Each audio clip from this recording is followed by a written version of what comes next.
co-host. What up, Corey? Oh, man, I'm just here doing my thing. Oh, yeah.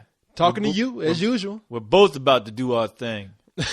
You look serious right now. That's right. It's time to get serious. Yeah, we got to solve some of the world's problems because, that's what we did last week. Right. We got to solve this Twilight debate between real vampires versus Twilight vampires. So you really weren't going to bring that up, huh? I want to have a 4-hour show about that, Corey. Damn, boy. Come on, let's do it. You know what? I'm just going to... You got to hear my debate. I'm going to change the name. Please don't, because I'm going to change the name of that show that Carlisle and I do to the Retarded Hour. The Retarded Argument Hour. Yeah. 40 fucking minutes about a goddamn movie I don't even care that much about. And furthermore, about vampires, about the opinion of vampires. Wow. Well, since we all know vampires are real, Corey, there's just some things you cannot do in a movie because nobody's going to buy it. Nobody's going to buy it. Exactly. And since vampires are real, we can actually take a real vampire. Exactly. We got scientific proof. It's right here on and YouTube. Prove it. Yeah. Yeah. Count to chocolate prove this. exists. Yeah. Like, we got movies to prove it. Boy, we got all kinds of things to prove it. Corey, I got all kinds of crazy books over here. We got all science is on our side here. That's right. No, man.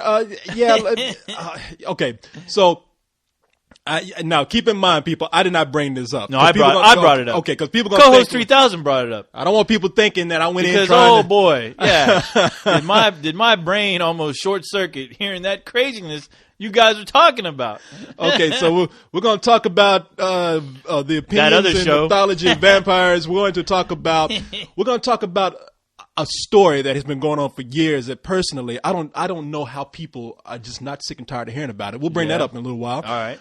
We're also going to I'm going to play you a trailer for something. I don't know if I'll do it after emails or before emails, but it's something that you will love. Oh, really? And you got to see it. Yeah. All right. I'm looking forward to this now. Oh yeah. You're getting my hopes up. People have seen it already, and I just want to spread the word more about this movie. You'll love it, man. Oh.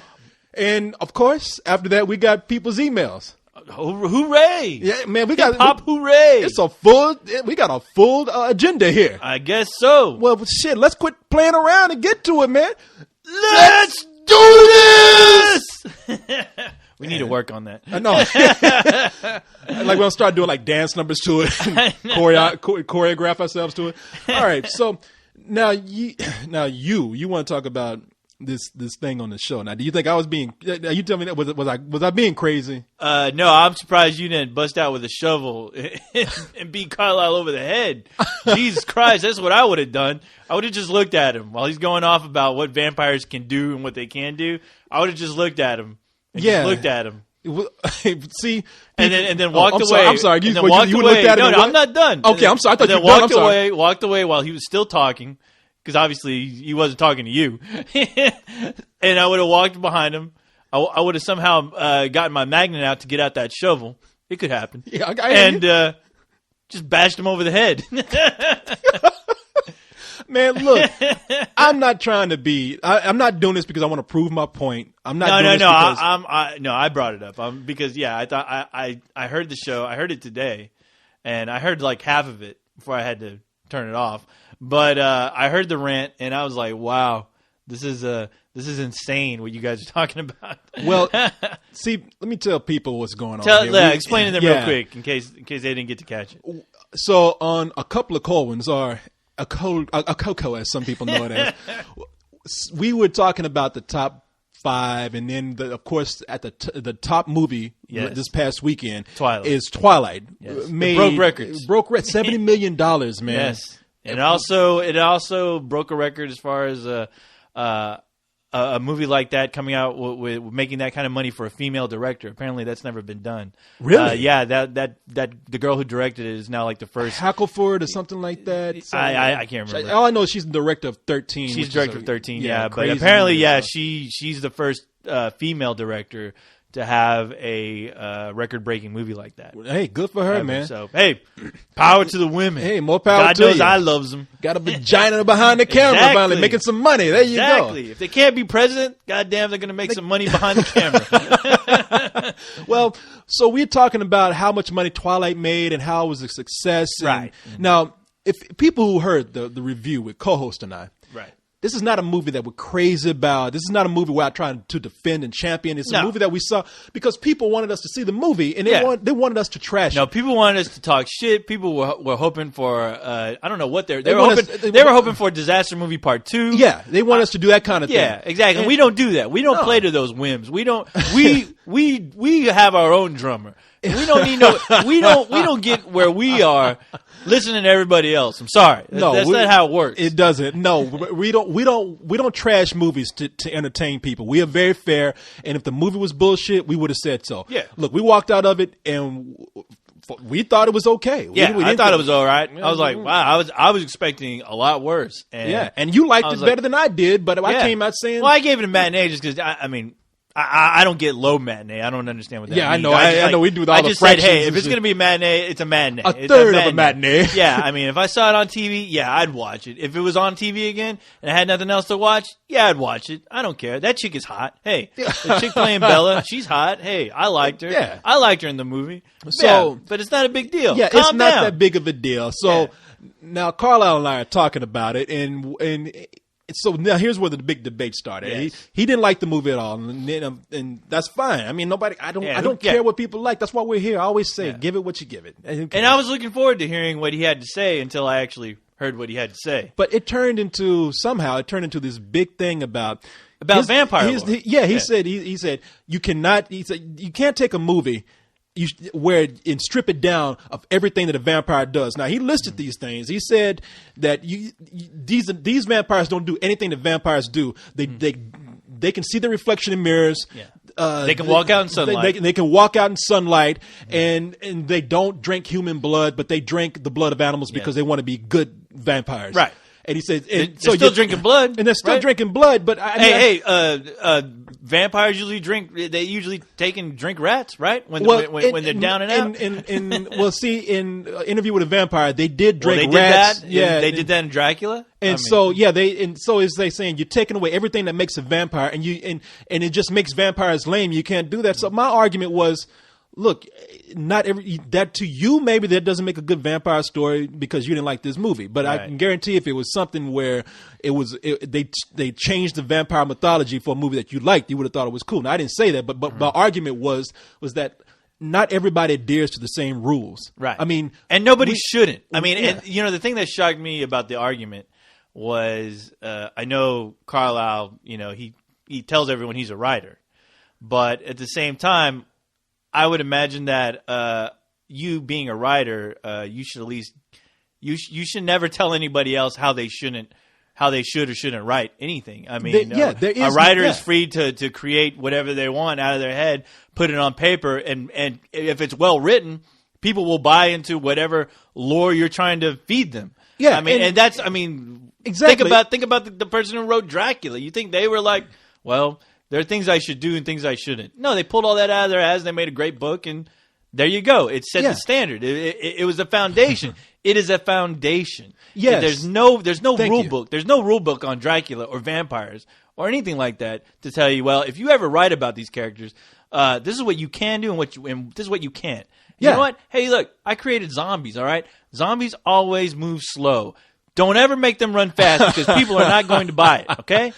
No, I mean that's we can. And honestly, I was trying to understand who was trying to win what argument there. I didn't think so much you were involved in an argument. I thought honestly, it was kind of hard to listen to Carlisle beat you over the head with trying to convince you that no, these are things you should never do. And him being a writer, I'm like, hey, I like to write too, but if somebody told me, hey, you can't change these characters, I'd be like, hey, fuck you. Well, tell me what to do in my book. I mean, don't tell me that it doesn't make for cool vampires when you strip them down, because I gave arguments whenever I could get a word in. It was like, I mean, and he did let me talk more than usual, to be fair. I mean, that was after I said, be quiet. But I always hear more of him than you anyway. So. Well, yeah, I'm just and that's not because I'm a fan of you, Corey, by the way. Oh, yeah.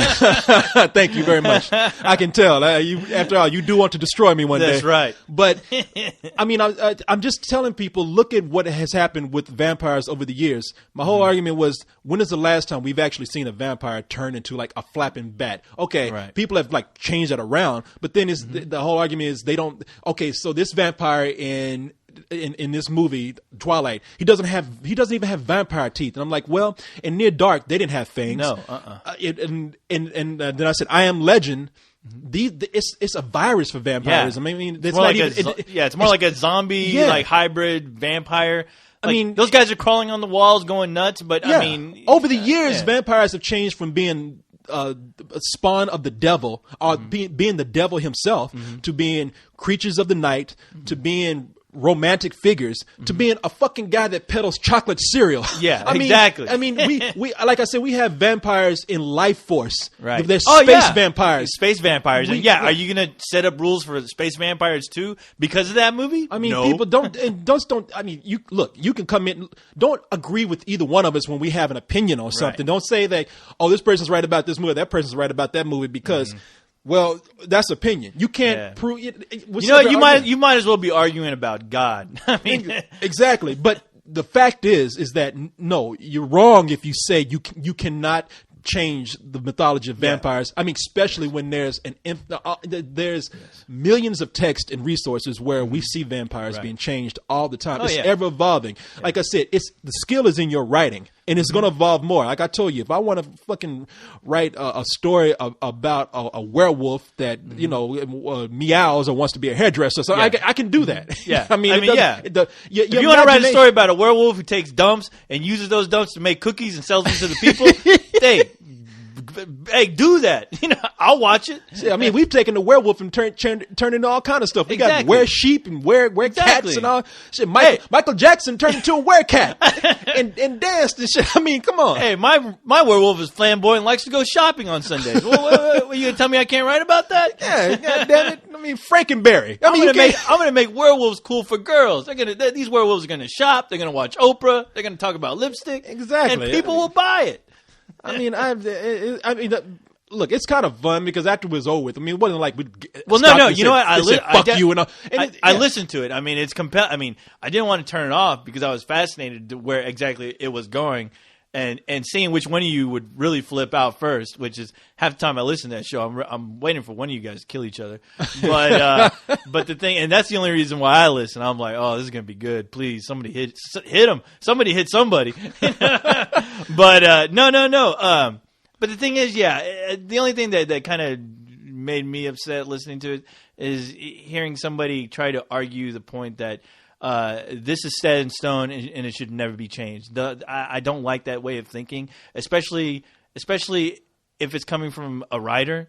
I mean, well, it's set in stone. Writers should never ever think that way. No, period. Ever. The imagination because is what limitless. What else are you going to bring to the table? Are you going to keep telling me the same goddamn story over and over and over again? Because I'll get sick of it. And I mean, as far as Twilight and its movie, the fan base that it created. I mean, it's there, and it's just something that, hey, everybody, you're going to have to deal with it. I mean, they're there, and they're not going anywhere. Yeah. They're not going anywhere, and there are a lot of other kids that are reading those books even more. So, I mean, just get used to the fact that, hey, somebody changed your beloved vampires, and regardless if you like it or not, it's there. Hey, look, but you know what? It's not there for you to like. Nobody is trying to win you over with this idea. Hey, I gave up on Star Wars a long time ago. Oh, Star Wars. Yeah, I mean, even though I have the original trilogy, I'll watch it, but I'll always think about how things used to be. Well, that's what I'm saying. I mean, look, Star Wars has changed right now, and it's for a different group of people, and I just it doesn't interest me anymore. Now, am I going to deprive these kids who are watching Clone Wars, the new Clone Wars on Cartoon Network, and say, "Oh, don't cut that shit off"? I mean, it's kind of sad to see where it's gone, but what am I going to do? It's there for them. It is, and like you said, get used to it. And if they're the ones who are buying these re-release DVDs that keep coming out with the different covers, so be it. There's nothing I can do. I can be upset, but you know what?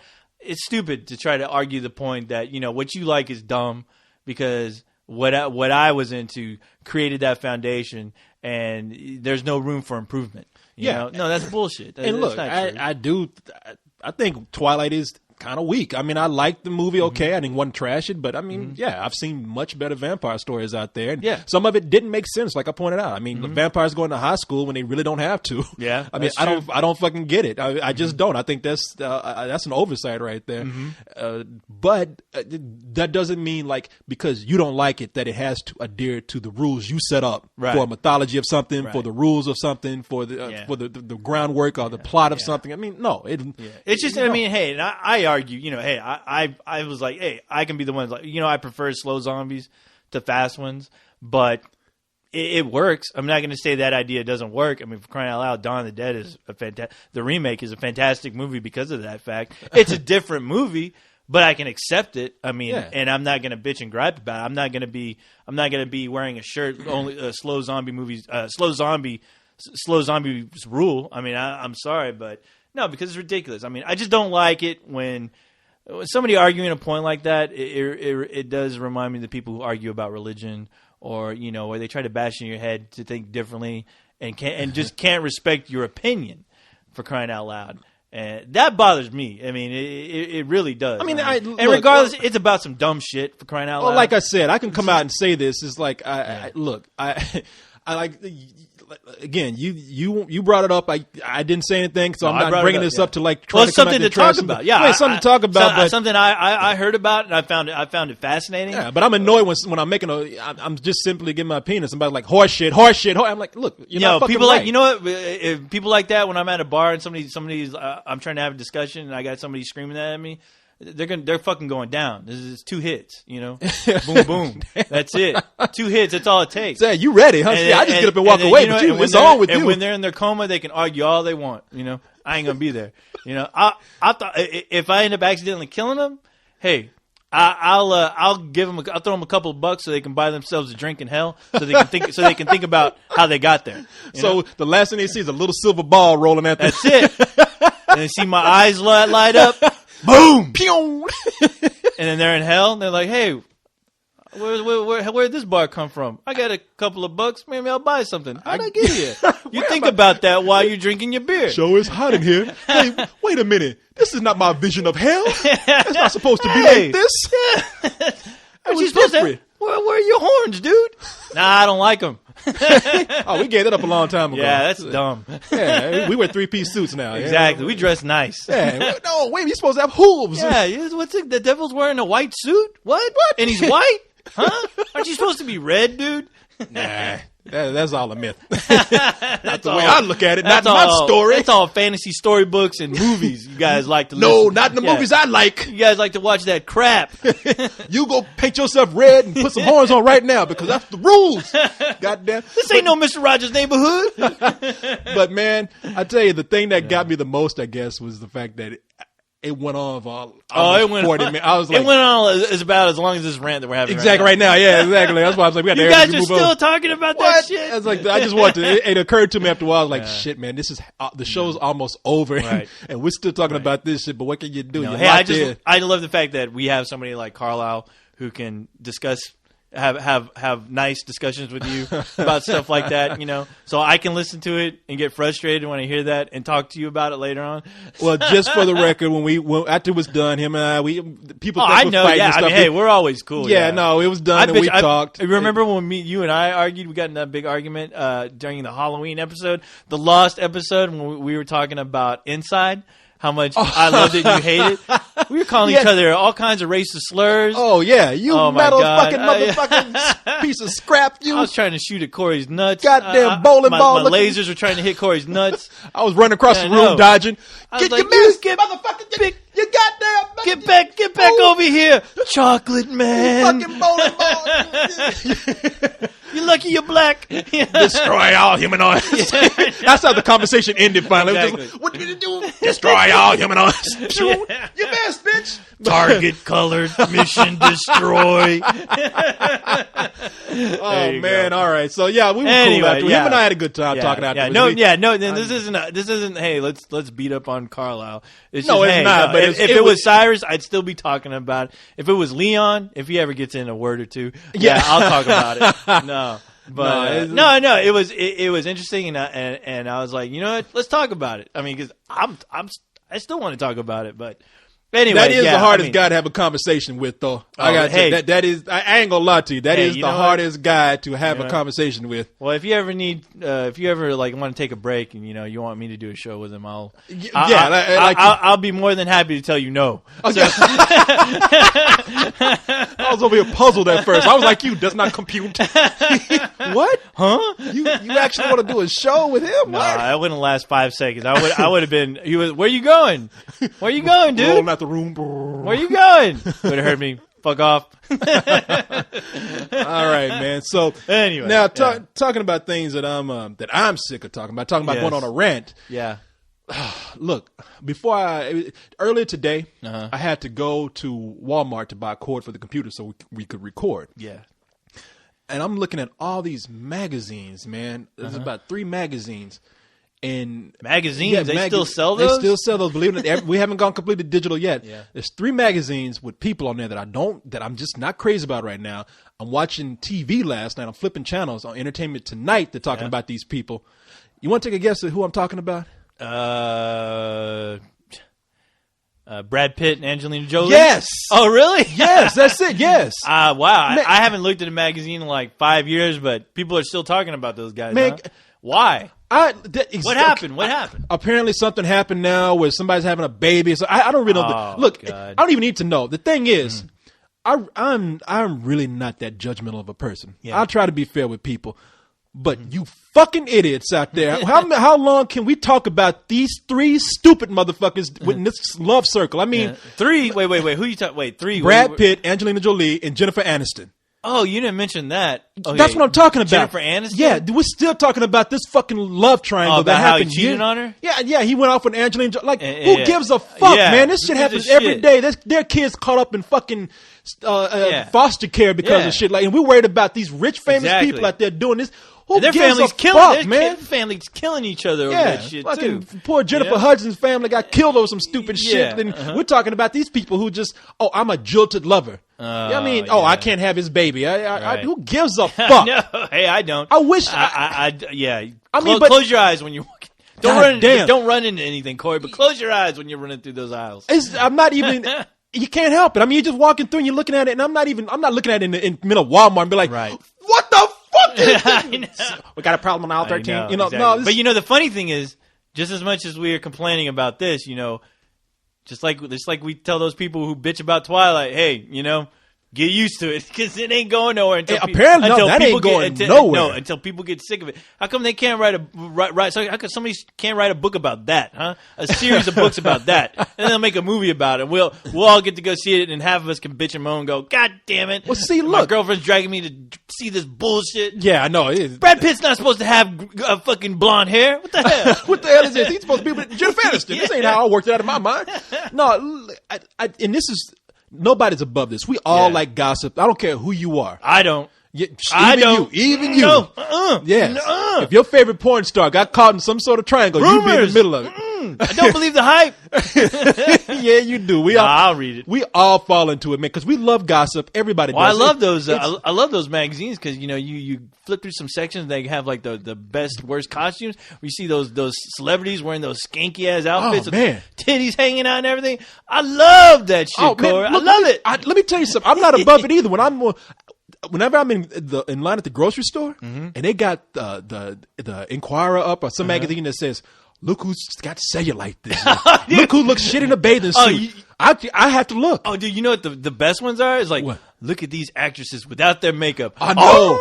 I know, man. And something. Oh my God. It makes you kind of think, oh, that is all smoke and mirrors. Makes you feel good about yourself. It does. I'm like, golly, look at me trying to shine my metallic face using that turtle wax. Nothing's working. I am purty, but no, I actually think that's kind of cruel because they are people, but you can't help. No, but they're look. not. No, they're not people. No, they don't live like us. They're creatures. They are. They're creatures of the night, dude. How do you think? Look at Brad Pitt, and I mean, he's like what? He's like 50 now. I know. He's like, 63? He still looks good. I know. I got to give it to him, man. They look good. I mean, they got the money, too. Woo. What I'm trying to say here is that I'm not above it. I'll see something. Dr. Phil cheated on his. I want to know. Yeah. You goddamn right I want to know. I'd be like, who the fuck cheated with him? That fucking big old beach whale. A bald-headed bastard with a push broom mustache. Goddamn. Yeah, it looked like he should be working out behind an apple cart with that mustache. Damn. But no, I love looking at that kind of stuff. But for 5 fucking years, man, who is really that? I mean, if you really want to keep up with this for 5 years, I know what you're saying. It could be, it's my own personal soap opera, except it's kind of real. Well, soap operas have lots of characters. I mean, that's like watching a soap opera with the same 3 fucking people and talking about the same fucking thing. I know. I adopted a black kid this week, and Jennifer Aniston doesn't like it. Who gives a fuck? Yeah, exactly. Who cares? Who gives a shit? Yeah, hey, people. Thank God we have other things to occupy. I mean, thank God we have other things to occupy our mind with, obviously. But I don't. It is kind of crazy to try to like think exactly who is buying this kind of shit. But I guess we can all say that, hey, maybe it's a majority of women out there who wish they'd have like the kind of storybook glamorized lifestyle where you can only have problems like that, where you don't have to worry about the husband beating you up, about your kids running around telling you to shut the fuck up, I was like some form of escapism. That's what my mom reads it, because I was shut the fuck up, mom. Okay, I'm sorry, shit, mom, I'm sorry. She had those magazines to beat me with when I mouthed off to her. Turn off that game cord. The fuck you, mama. I'm going to roll up Jennifer Aniston and pop you on the back of your fucking head with it. See, I'm blasting these aliens. I'm about to blast your ass out of space. Keep talking to me like that. You son of a no wonder Dad hates you. Mom, you're ugly. You look ugly with your makeup off. Lose some weight. I'm going to take a picture of you and post it in the magazine. Where's my microwave pizzas? I hate you, Mom. Shit, I hate you. Fuck you. You're a horrible son, Corey. I'm the best son in the world, but it has. I understand its appeal. It sucks though. No, it sucks. I just really, there's so many. There's hey, I wish they could write stories about whoever's trying to fucking cure cancer, for crying out loud. That is something I'll be into. It gets but to nobody cares. No, it gets to a point. It's ridiculous when you keep talking about the same people. You realize, because I can understand variety will keep you going. Yeah, but the same fucking people just goes to show us how worthless some people are. Mm-hmm. Well, look, I don't want to be that judgmental. Just how insecure or worthless some people feel in their lives that they got to follow this same shit. I mean, I really feel bad that if you were the kind of person that kept up with Us magazine for 5 years, I mean, who knows? Maybe I am going a little bit too far. Maybe it's a whole different generation of people who are coming up into this and saying, it's old people, oh, this is interesting. It's old people who are still buying those magazines, probably. Well, look, let's just say that it is. If it's not the same people and they can just rotate this story and get a new crowd in, hey, whatever. What am I going to do? But if it's the same fucking people, if you're the same housewife that has kept up with this shit for 5 years, you have ruined the fucking economy. This is the reason why we're in this shit today. You're the reason why we had Bush in office. You're the reason why fucking gas prices went high, because you weren't out there really concentrating on important shit. You were concentrating on some bullshit with these 3 fucking Nimrods right here. You spend all that money on that bullshit. Yeah. Haven't you ever heard of the internet? Why do I have to be forced to look at that shit? Put it on the internet and just leave it where it should be. Like, hey, I'm not around showing everybody bestiality. I don't got magazines dedicated to that. It's on the internet where it should be. Where you so you don't offend nobody. Yeah, exactly. Privacy. Yeah, Corey. Exactly. Well, I love watching sheep hump each other, but I love it. But I don't have magazines about it in the grocery store where I can show people every day. I wish I could. I buy it every week. Sexy raccoons. I can't put that magazine up. Look, people. Okay, before you start writing in, we don't watch sheep fuck each other. We don't watch raccoons wearing lingerie or anything. All right. I do. Well, you can, because you ain't human. I do what I want. So I go to jail behind some shit like I'm that. A robot. I know he said too. I'm a robot. Hello, I'm a robot. So people, that is my little problem. And what are you gonna do? We all have stop going to grocery stores, Corey. This because people would. Yeah, no. When can I order my groceries over email? I know. Do that. Damn it! You have to look at that done shit through the computer. Computer.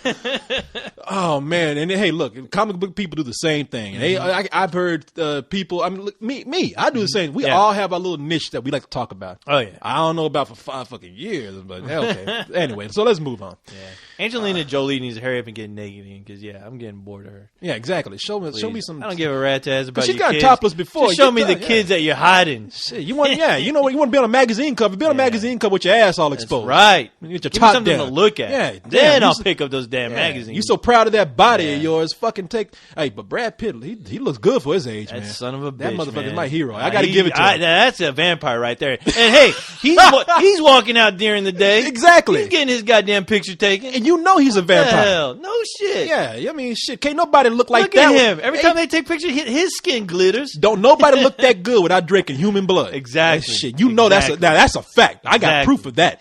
I won't tell you how, but I do. Oh, Brad, your skin looks like glitter. Oh man, talking to yeah, he walks out in the sun like. So, want to move on to something that we talked about. Let's move on to the nerdy shit now. Yeah, we covered the celebrity gossip. Nerd time. We slammed our fellow host on the shows here on Spill. So now let's go ahead and talk about some video game shit. Yeah, let's do it.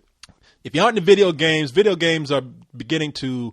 Really, they're making more money on average than movies are, I believe. Oh, hell yeah. I don't have any numbers in front of me, but I heard that they're actually grossing more. The industry is a multi-billion-dollar industry. They're making more than actual movies themselves. I know a guy who buys fucking video games. As soon as something comes out, he's buying it. Okay, you ain't going to talk about me bad, all right? Those things are like $50-$60 a pop, man. That's crazy. I know somebody who can run a country with that video game money, for crying out loud. And see... It's not like movies. Game companies, they really rely on those sales. Oh yeah. Somebody told me, they said, "Man, Corey, if you buy so many games, you should get your Xbox modded and just download the games." And I'm saying, you know what? I don't want to do that. Yeah. Because if a company makes a really good game, though, it's really hard, especially in this economy. I've worked in not necessarily in this industry. I've worked with people who were in it, and I've worked kind of alongside it. I did more of the educational stuff, but it's all the business model is sort of the same. And those companies, they come and go so easy, man. Yeah. I mean, a game. I bet. Yeah. I mean, if you don't have a franchise, I remember you guys were like going from job to job. I mean, oh yeah, it's tough. Yeah. Yeah. No, it's not. It's not easy, man. Unless you have a successful franchise that you can ride on, and even then, you might be a company that helps develop that franchise. Yeah. But they could take it somewhere else and have another company develop that game. I mean, they did that with the Silent Hill. They took it and had another company do it. I think they do that. Rockstar. Who did Silent Hill? Is it Konami? Konami does it, but Konami gets different companies to develop. Okay. For people who don't know, Silent Hill is a horror video game. I know if you're not in video games, I'm going to try to keep you up along with things. But but anyway, video game companies, they're not very stable sometimes. So I don't like to copy games. Yeah, that's crazy. Depending on how much those damn games cost. I mean, sometimes I can't blame people. I mean, however, here's the good thing though: you can rent a game. Yeah. A game's not like a movie where you have to go see it at the theater and it's a one-time experience and you have to pay for it again. Right. Some games you can rent, and if you have a memory card or a hard drive in your system, you can get that game again later, or you can probably beat it in a weekend. Because games these days, they're not like back in the Atari days. You can play games infinitely. Exactly. A motherfucker would go mad trying to play a game. You know, the kid would sit up there. When is it going to end? Damn you, asteroids! Yeah, you remember asteroids would go on a loop, and you would still be sitting up there playing. Am I still in the same galaxy? What's exactly. wrong? Didn't I just destroy this asteroid? A motherfucker never saw the end of Pac-Man coming. No. You kids today, back when like Pac-Man was out, Pac-Man, you didn't get an ending where Pac-Man came out and said the end, and had a big. You got hypnotized. No, you got hypnotized. You just kept on playing. You just like the screen would turn a different color. That's about it. That's about all you got. What the fuck does this end? Exactly. How many fucking dots can this thing eat? I can't keep running from these ghosts. This is madness. I need to have Pac-Man's metabolism. Jesus. Yeah. What's his secret? What kind of fuck? Where do these ghosts come from? What's the backstory? You know, Pac-Man's a vampire. That's what.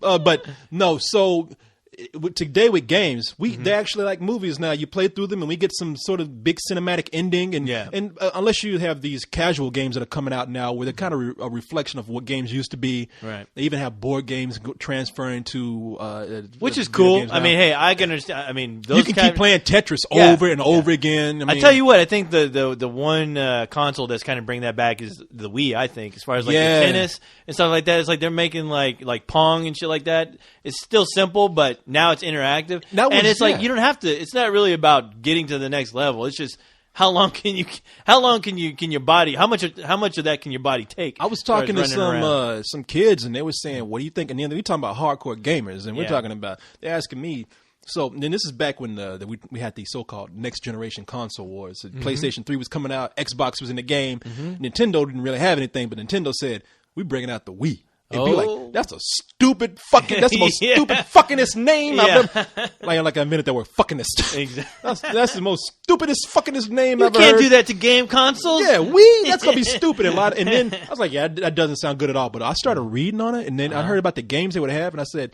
okay, what you probably don't realize is that these are games like they had back in the day where people, because even remember when Atari was out? People still have Atari, and your family could play it because everybody you could just fall right into it. It was walk simple. right in. Yeah, you didn't have to know any backstory. You didn't have to learn like 20 different buttons on your goddamn controller trying to figure out shit. How do I open up the goddamn door again? How do I run? Where am I going? Well, shit. Yeah, no. Fucking Space Invaders. Boom. Everybody can play that shit. Pac-Man. My mom loved Pac-Man. When we got Pac-Man on when they start bringing it out on Nintendo, you can play it on your computer. My mom was like, yeah, this is good. I like this. Who is this Pac-Man? Hey, I love Pong, boy. I tell you what, I can't get enough of Pong. But I talk about slow, easy. Yeah, exactly. Cruise. I can cruise down the street playing Pong. Boom, boom, boom, boom. I like that beat. You get some music out of that too. Exactly. Boom, boom, boom. I mean, they brought in. They brought in a version of Pong out where it got like a little faster, and when they changed the speed, you heard it, and you're like, "Oh shit, that's technology right there, boy!" But when they brought out the Wii, I said, "Man, look, Wii's gonna be huge. That's gonna. You want to talk about console wars? Wii is gonna beat everything because." Everybody's going to be accessible to it. Oh, yeah. I didn't think grandmothers would be getting into it like they're talking about right now. That was like, whoa, this far exceeds expectations. But yeah, man, I mean, because they got shit on there like people doing yoga with their Wii, Wii Sports. Wii Fitness for crying out loud. In a bar, people got Wiis in bars now where they rent out the controllers. You got to give your ID to people and get a controller. And the first time I played Wii was at a bar playing bowling. And I had the best time of my life, man. Oh, yeah. Yeah, it was great. Hey, dude, Wii kicks ass. I mean, I play the goddamn thing, and hey, I love it. Yeah, we gave that to you, so you shut up down here. And thank God, you dumbasses. Thank you. No, man, I got my Resident Evil, I got all that good shit. Yeah. Oh, but I tell you what. What? Speaking of games, I just played the other night the new, as much as I hate to say it, the new Star Wars Clone Wars lightsaber duel. Was it good? Game? Holy catches, dude! That game kicked my ass. Really? I was worn out like a $2 whore after playing that game. Trying to wave that controller around? Yeah, you like waving your remote and you're fighting with lightsabers. I mean, you're doing all the lightsaber swings with that remote, going apeshit crazy. I mean, I wish it didn't have Clone Wars attached to it. I mean, I wish it would have had like the original Star Wars, something I like. But that game kicked ass. I mean, and you're doing the same shit. You're just fighting different characters, but boy, if you get into it like me, Corey, you go ape shit crazy. Well, see, you turn to Schwarzenegger. Get to the chopper. The dark side's going down. Like if you had a tongue, it's like you would swallow it. Your powers are weak, old man. Man, well, see, that's the thing about the Wii. You sit up there and you got to wave that shit around. It's not like pressing buttons. Oh yeah, no. You got to work your fat ass. Shit, I remember when I played Resident Evil on there. I was like, because you point it like you're shooting a gun. Yeah, those zombies came out. I jumped through the fucking window. I thought it was real. Like no, not through the TV. You dummy. That's HD. No, I jumped out through a window. I was outside the studio. I had to come back up the stairs. A real window. Woo, but that's a real experience right there. Where was I? Jump out the window again. Would have been hilarious. You tried to jump through the HD television. I'll get you. Your ass just falls all over the place. All my DVDs. Boom, boom. Yeah, you hear all the DVDs falling off, fucking furniture falling over, pots and pans. What the hell are you doing, Corey? It's the last time you played my shit. Well, man, a lot of people criticize my boy High. Oh, yeah, talking about there's a game him. people. I told him I made it worse. I'm like, man, you got all kinds of people calling you dumbass. No, man. People say you're wrong. You're dead wrong. You're dumb. You're dumb. dead wrong. They say you're stupid. You're dead to me, High. They don't like you, High.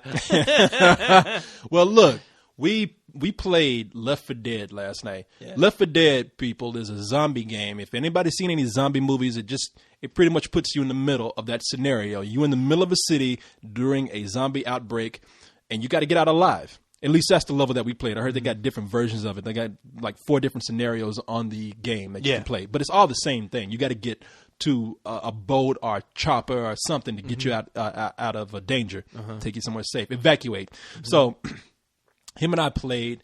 We played for not long. We played for a good 2 to 3 hours. Yeah. And we got past the first scenario, and it was fun. And okay, but I feel like a review's coming on. Yeah, well, it's not. Look, I just want to defend High a little bit because I got those same emails where it's like, don't listen to High. He's crazy. This game is great. And hey, it's a fun game, but really, there's not a whole lot of variation to it. Yeah. But here's the thing: I don't play online. Neither does High. Yeah, that's what. Okay, I might start soon because Gears of War he brought over 2, and that looks great. Right. But this Left 4 Dead, it was cool. It was fun. I loved zombies. It was great acting that out. I love it that you actually have to depend on each other in the game because there's 4 people in the game, and you have to. When somebody's dying, you have to help them up. People can't defeat certain monsters unless you all attack. So you can't be one of those people who are like, fuck this, I'm gone. Right. Because chances are if you leave, you're gonna die too. Yeah. So, but we don't play online, so I can see how it could be. It could be another experience. I mean, if playing online, playing with people you don't know. Like I tell people, like we were talking about this earlier, like Counter-Strike. I mean, you're practically doing the same thing over and over again. You're in a different scenario where you got to go reach a flag, and you're depending on people you don't know to help you get through it. Exactly. So that's all part of the fun. I mean, because you're still doing the same shit over and over again, but you're either with a different team or, you're either with your friends or you're not with your friends playing online. So it can be a whole, different experience every time. And I think half of the excitement is you're actually interacting with people who are doing different things than what you're doing. And, and you're not left, you're not left wondering what your computer's going to do. Yeah. You're talking amongst your teammates trying to figure out what's the proper tactic, what's the proper move, what's going to work. So you get really involved. That's kind of what you do here. And you pull a Leroy Jenkins.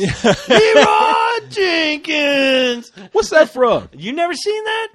Oh, it's where they're playing a World of Warcraft. And some people claim that we got our name from that game.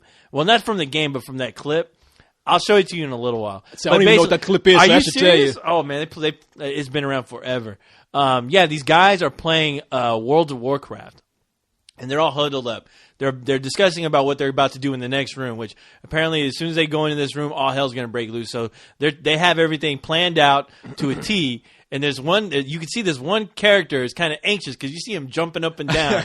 And then as soon as the guy's talking, you hear some guy on the speaker going, all right, let's do this.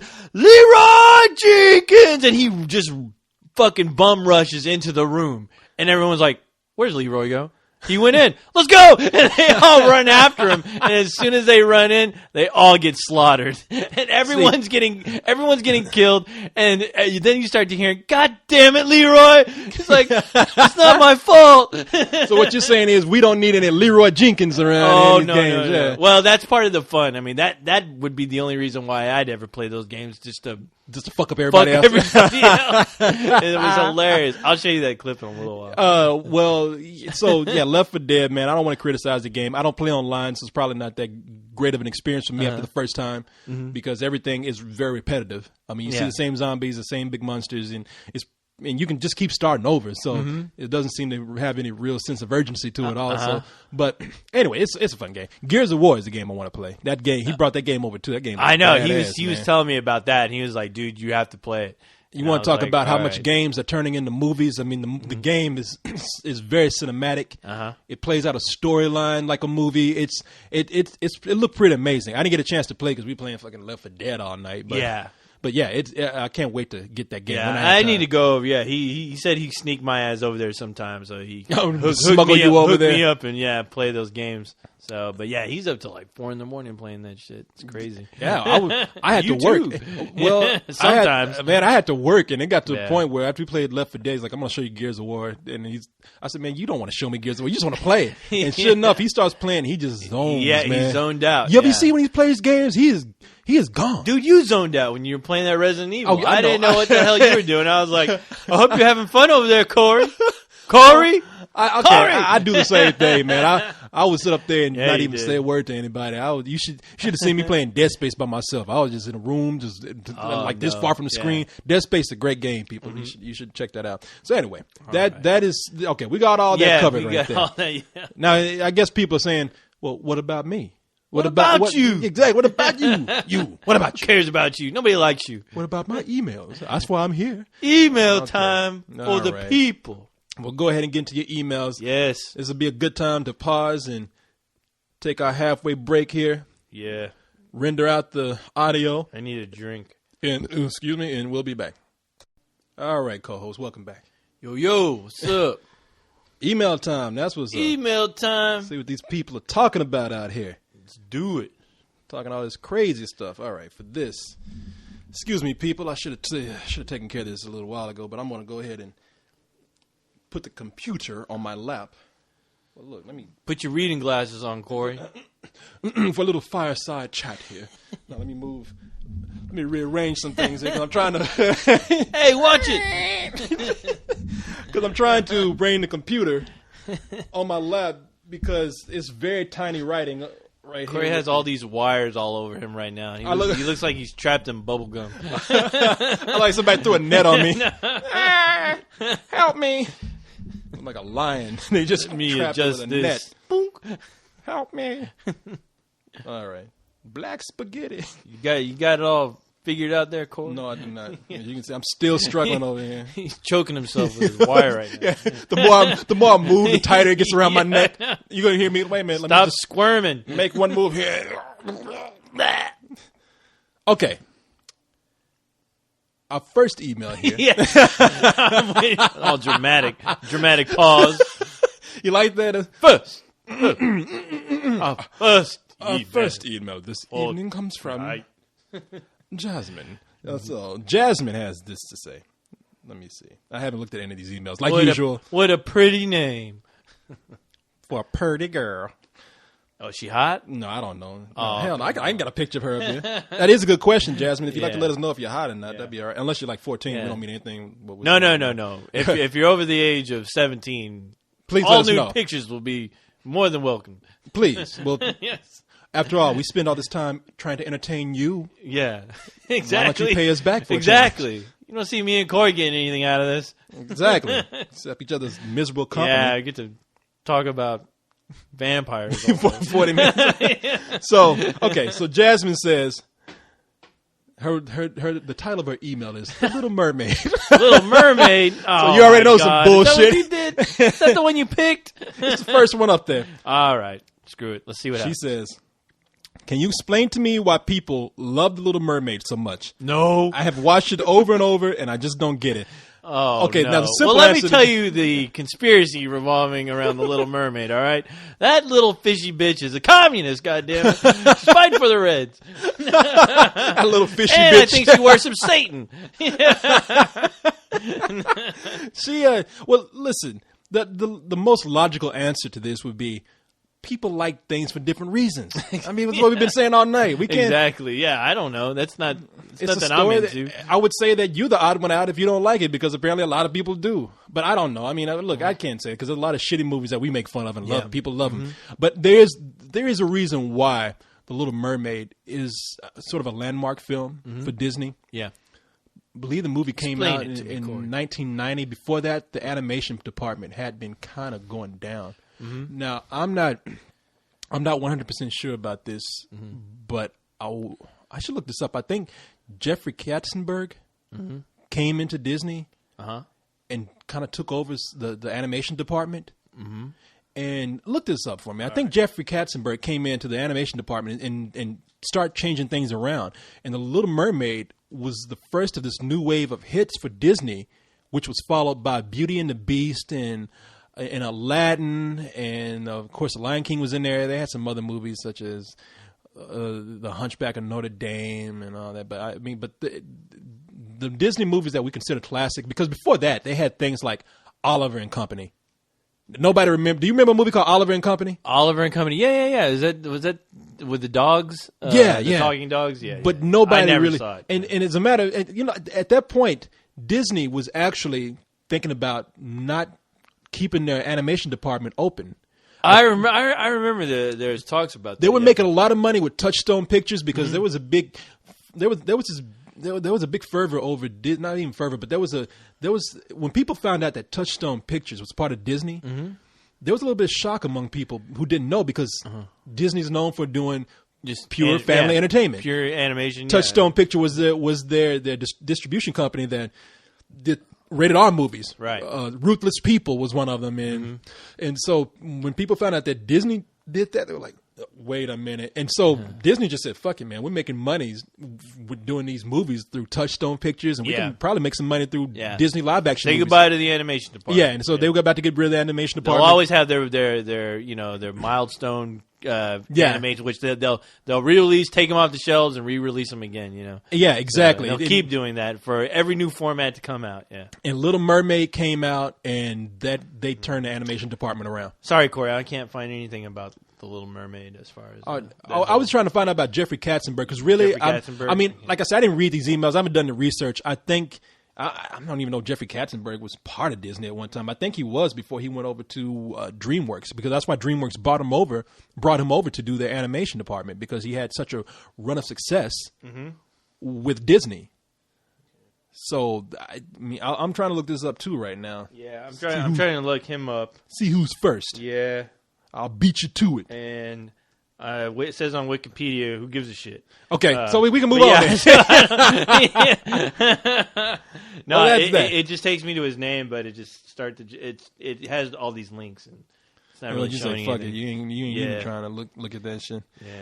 Yeah. Well, hey, do some research. Take what Corey gave you and look it up, and then tell me next week. Tell Corey next week. Send all that email to Corey's page. You fucked up. You dumb son of a bitch. Research. All right. So people look that up and see if Jeffrey Katzenberg was truly part of the Disney animation department. He changed it around. If we find some answers, we'll talk about it next week. There's always next week. There's always next week. So anyway, we'll go ahead and move next. on. Move on to our next email here. Oh, wait a minute. Hold on. Oh, I found something. As a studio head, Katzenberg was responsible for turning the studio around and creating some of the most critically acclaimed and highest-grossing animated features from that Disney released. They had Who Framed Roger Rabbit in 1988, The Little Mermaid in 1989, and Beauty and the Beast in 1991. So yeah, he did come in and he changed that department around. Yep. Yeah, so there You're you go. right, You Corey. dumb mother. Don't you ever doubt the wisdom of KC. Casey. AKA. Oh, my God. Stop while you're ahead.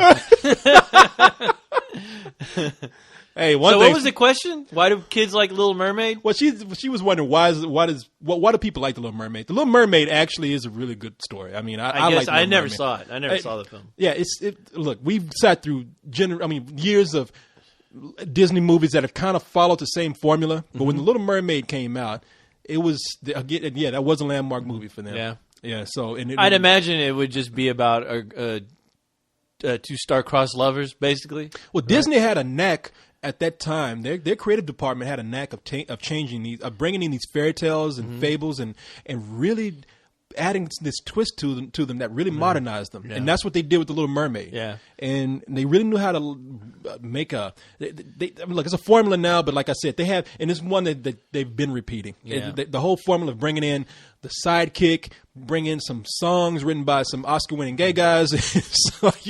So lovers that shouldn't be together. Yeah, and they had just the right amount of humor with it that kept it modern. I mean, they added just the right touch of pop culture until they hit Aladdin, which was overboard, but I love Aladdin. So anyway, let's go ahead and move on to Play It, Sam, who has... Oh, that's his name? That's that. Play it. He thought we were saying, exclaiming, "Play it, sorry. Sam!" I just ruined your whole. You didn't really have a joke at the end. I wasn't like, "Ladies and gentlemen, play it, Sam." Play it, Sam. No, I didn't have anything elaborate going on. Yeah, with this. yeah, play it, Sam. That's the big thing about Casablanca. Everybody thinks he says, "Play it again, Sam." Yeah. Actually, he didn't say that. He didn't say that. Yeah. He said, "Play it, you black ass motherfucker." No, he didn't say that. He was talking. I think Louis Armstrong. Will play it. He was like, "Play it." But sir, play it. Yeah. God damn it. Somebody misquoting like us. Yeah, exactly. Yeah. They had Wikipedia That's at the right. time. No Wikipedia back then. All right. So Play It, Sam. He says he had a whole long. Oh boy, my favorite. Long email, but I'm not going to read the whole thing. He's talking about Watchmen. He's talking about how he didn't really care for 300, which Zack Snyder directed. Right. And Zack Snyder is moving on to direct The Watchmen. And he's afraid that The Watchmen is going to be just all visual because he says, what's wrong with that? That's what 300 was. And you know what? You're right. I agree with you. 300, I thought was cool, but when you think about it, that story was kind of stupid. It really but you know what? I still love that goddamn movie. I don't care what anybody says. I'll still watch it. I mean, I like it too. I think it kicks ass. I think it's just like, you say what you want about it, but you know, that movie and Conan, as far as like people getting slaughtered and killed, I mean, Conan is just a great film. I hate to compare it to 300, but 300 is right next to it. I mean, as far as just a kick-ass like guy film, honestly. I will argue with people that regardless of what you think about 300, it really it resonated with people some way. Oh yeah, because it had an impact. Oh yeah, it did. It had an impact on pop culture. I mean, shit, we fucking Meet the Spartans. So yeah, I mean, hell, everyone and your mother screaming, "This is Sparta!" Exactly. You know? I mean, come on, give the goddamn movie some credit. So I always get annoyed when people are like 300 ain't that great. Whatever, dude. I mean, at the time, a lot of people loved 300 when it came out. I came out. I didn't say it was great, but I did say I liked this movie. I liked this movie a lot. I had fun with it. I thought it kicked ass. I don't look at anything deep. When I heard somebody that didn't like it, I wanted to kick him in the nuts and into that huge hole. I was like, dude, this movie. Anytime a movie makes me want to kill whenever I leave the theater, that's a great movie for me. That's the movie that makes you want to hurt somebody. I wanted to fight. I wanted to hurt everybody. Bite somebody on the ass. Well, I think there is sort of a backlash against that movie. It was one of those movies that had such an impact on pop culture, had such success, and a lot of people because it's a cool thing to do. Well, a lot of people just got. I imagine when you hear something just said over and over again, like "This is Sparta," you see movies being made about it, certain techniques being done the same way from the movie. Yeah, it's easy to come out and say, "Okay, I'm tired of this movie. I'm gonna just backpedal and say, hey, this movie's full of shit." Right. So that's me. Yeah, whatever. Yeah. But Zack Snyder's going on to direct The Watchmen, and Play It, Sam says, who would you have liked to have seen direct the film? Are you anticipating the film? And earlier, like I said he didn't think Zack Snyder would make a good director for this movie. It has yet to be seen. And again, the majority of people who thought he was good for it are not. We don't know yet. Yeah. But there, and you just mentioned it. You said there was an article in Entertainment Weekly, and I had seen some things, read some things online in some other places where if you don't think Zack Snyder's the guy to direct this, you should probably go back and look at some of the other big name directors that were going to take this. We had what's his name? Terry Gilliam. Terry Gilliam, yeah, wanted to do. It was a struggle for him to get that movie. Well, he was in the process of planning for it, trying to get it made, and then apparently he just broke down and said, this film, this book is unfilmable. Yeah, he was the one that coined it, unfilmable. Yeah, and and then later on they tried to get him back on it. Like he left the project. I think they begged him to come back on again. He had thoughts about it, but he wanted to turn it into a miniseries on HBO. I think, which that might not have been a bad idea. Yeah, I don't know as far as like the budget, how it would have looked. I mean, considering I don't know what the year was when they were considering doing that for HBO. Yeah, but I mean, as far as visual elements and there's no telling how it would have turned out. There was a version that they were talking about making. I think even as far back as the 80s, maybe 1990, where it was going to have Bull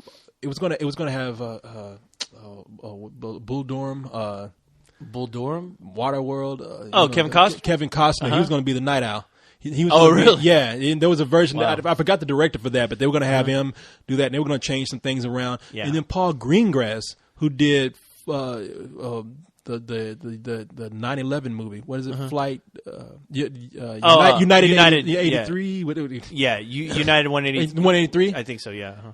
Yeah, he was going to direct that. Mm-hmm. Wow. And now again, Zack Snyder came in and said, I want to try to make as faithful as an adaptation of this movie as I can. Well, before that, what would have been interesting to have seen was Darren Aronofsky. Oh, that's right. Was planning to, but he was changing. He was going to change that around. Yeah, he was going to change it around a lot. But then he decided not to do it because he was working on the last film he did, The Fountain. The Fountain, yeah. So yeah, he then he left the project. But. And so there's a SketchUp of Dr. Manhattan floating around that you can actually see. Mm-hmm. Now compare that picture of Dr. Manhattan in Paul Greengrass's version of The Watchmen to Zack Snyder's version. Yeah. And Dr. Manhattan is weird. He's got some weird neck flesh, like he doesn't really have a neck. Mm-hmm. He looks like Dr. It's a black and white sketch. And he looks like Dr. Manhattan. You can't tell what the color would be like, but he looks like Dr. Manhattan up until you get to his shoulders. His shoulders, and it looks like just a mound of flesh up there with a face on it. And I don't know why they would even do something like that. But Zach, look, the movie, it's not going to be a faithful adaptation no matter what, at least not in theaters, because if you read Watchmen, and Watchmen, for people who don't know, it's a graphic novel. It's touted as being one of the greatest graphic novels of all time. It's considered to be a great novel, period. Yeah. And it was groundbreaking, because I remember people saying that it was even taught in college classes. University. Yeah. So it's a great just piece of literature. But it's dense. You have articles in there that just... Oh, yeah. You got tons of articles. You have stories that are being told within a story. The Black Freighter. Yeah, the pirate story. Yeah, which that's going to be on DVD. And then apparently the story... the rumors that they plan on incorporating that once it gets released on DVD, because I know we talked about this before, where they're going to release I guess like a 2-hour, 30-minute version of the film, and then eventually, and I think at the same time they're talking about, as soon as the film comes out, the Black Freighter is going to be available on DVD at the same time, because they're really hoping with this plan to start a new way of promoting films. Because apparently, there's still a problem with people not seeing movies, and they're trying to do this a different approach, and they're going to start with this movie as far as instead of usually, you have to wait for the DVD to come out like a month later or so. When the movie's out, then they'll put out a DVD first, like with what is it? The story Chronicles of Riddick. They had an animated feature. They did the same thing with Van Helsing. But they had it out like months before the movie actually came out. Apparently, nobody really gave a shit at that time. But with this, it's going to be animated.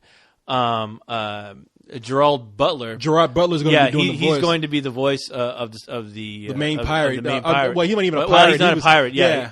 But the captain, I think. But, okay, I'm sorry. Go ahead. Yeah, but he's going to be on it. But what they're going to do is they're hoping to release the DVD the same time as the movie, so people can go get the DVD. If they're into it, they'll go see the movie, because the movie will be out. And eventually, when the movie leaves the theaters, there's going to be an extended version, like The Lord of the Rings, with stuff they had to take out because of the running time. Because the studio does not want anybody to be putting out a 3-hour plus movie. But there's stuff they shot for it that they're going to incorporate it later on. And they're also, on top of that, they're going to incorporate that footage that was taken out, along with inserting the Black Freighter into the DVD. So, hopefully everyone will be happy. Well, I think that they could actually release a DVD with extras. So, in the book where you get all these articles and you see all these extra pictures, and they have letters that the characters have exchanged with each other. Oh, they could throw that on the DVD. You can see all those on the DVD, and they don't need any real big explanation. You can kind of make the connection yourself when you read them. It's funny, because as much as I am looking forward to the film coming out, because the new trailer just blew me away. I'm like, I cannot fucking wait. I'm really anxious to get my hands on that DVD whenever it comes out. The, I mean, the super extended version. Yeah. So, I mean, I'm more looking forward to that than anything. A lot of people are nervous about the ending, too. I won't tell you what the ending is. People who have read the ending, they know what it is. They say they're going to change it to something that's a little more realistic, even though we're talking about superheroes. And you know what? And I want to say that I read just recently about, like, as soon as it came out about them, their version of the ending for the theatrical cut, I heard they may change it up in the extended version, like the way it's supposed to be. So who knows? Now I'm really trying hard, like to make sure that I read that correctly.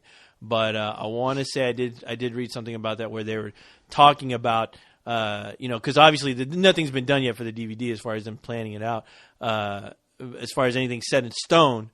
But there's a good chance that you could possibly get the correct ending in the extended DVD version. Yeah. Just like, I don't know if you'd ever really paid attention to the Lord of the Rings DVDs, the extended versions. I never saw them. Oh my God, they're incredible. I mean, if I don't have the theatrical versions, the extended versions are apparently a little bit more faithful to the book. And they even changed some scenes around where you saw it in a theater one way, and it's a completely different. Well, I'm about to unplug your ass and steal them, man. Hey, better watch it. You better take them out of here. You better bring them back. They better not have any weird stains on them, like when Cyrus borrows shit from me.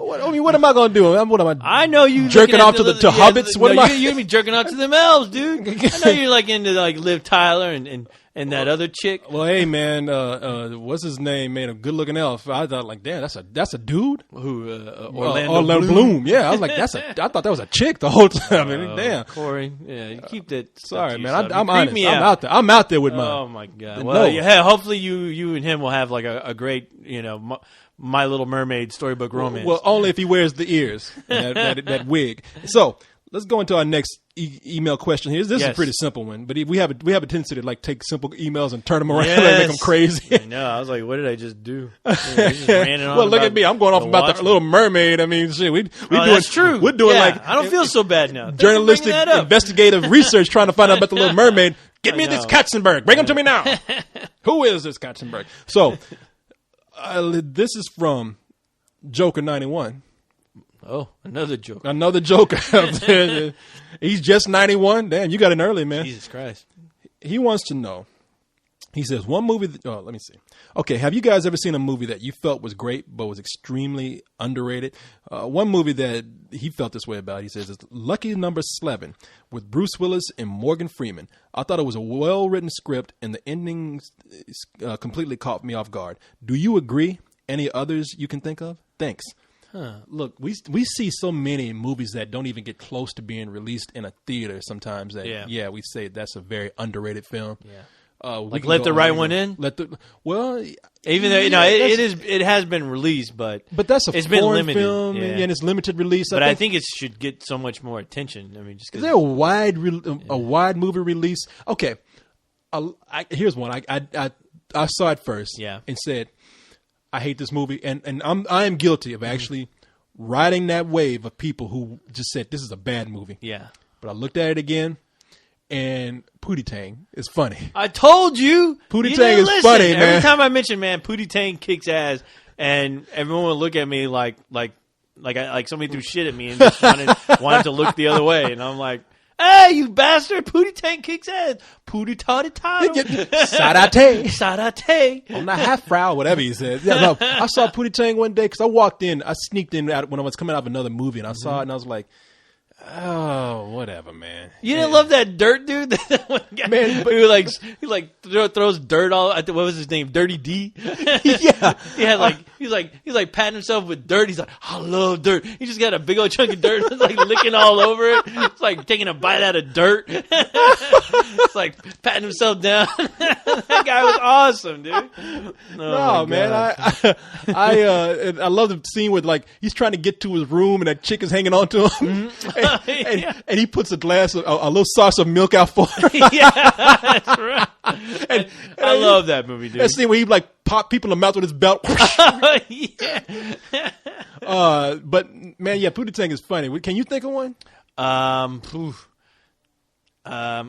I was about to say The Mist when you said movies that came out and just underrated. Well, underrated. I fucking love that movie. I don't care what anybody says.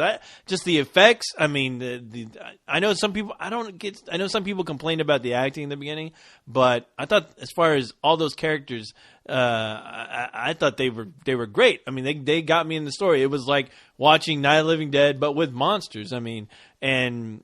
Yeah, the people were the ones who were the real monsters of the story, and I love that kind of shit. You know, I love it, and I was just shocked that movie didn't make a bigger impact, especially it being Stephen King. Because I mean, I thought that was probably like the closest adaptation to The Mist as you can get, with the exception of they added that ending at the end, that shocking ending that happened. They added that, but even Stephen King said, you know, he did a better job than I would have with the ending. Because that ending, you know, it just ends where they're driving out. Well, let's not ruin the ending for people. No. But they're just driving off, and and that's it. Yeah. It's over. Yeah, but what they did in the movie. No, it was.